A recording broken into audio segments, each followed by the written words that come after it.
পাখি মানেই সে আকাশে উঠবে, কিন্তু এক প্রজাতির পাখি আছে যারা আকাশে উঠতে তো পছন্দ করে কিন্তু তারা কখনো হাঁটে না।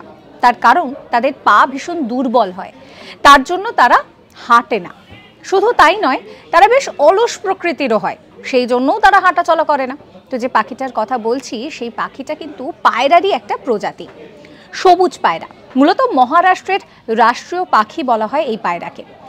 এই পায়রা ভীষণ সুন্দর দেখতে হয় এবং এর যে পালক, রঙিন পালক এবং যে নিটোল চোখ, তা কিন্তু তার সৌন্দর্যকে আরো বেশি করে বাড়িয়ে দিচ্ছে।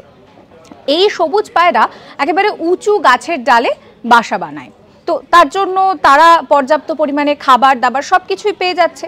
মাটিতে নামার তাদের সেরকমভাবে কোনো রকম কোনো প্রয়োজনও হচ্ছে না। তো মারাঠি ভাষায়, যেহেতু বললাম যে মহারাষ্ট্রের রাষ্ট্রীয় পাখি, মারাঠি ভাষায় একে হরোলি বলা হয়। আর এই পাখি কিন্তু মূলত একদম উঁচু গাছের ডালে বাসা তৈরি করে। খাবারের মধ্যে কি কি খায়? কুল, বাদাম, জাম, পাকা ফল, এই সমস্ত খেতে কিন্তু এই পাখি ভীষণ পছন্দ করে। এরকম সমস্ত কন্টেন্টের জন্য সাবস্ক্রাইব করতে ভুলবেন না আজ তাক বাংলার ইউটিউব চ্যানেলকে।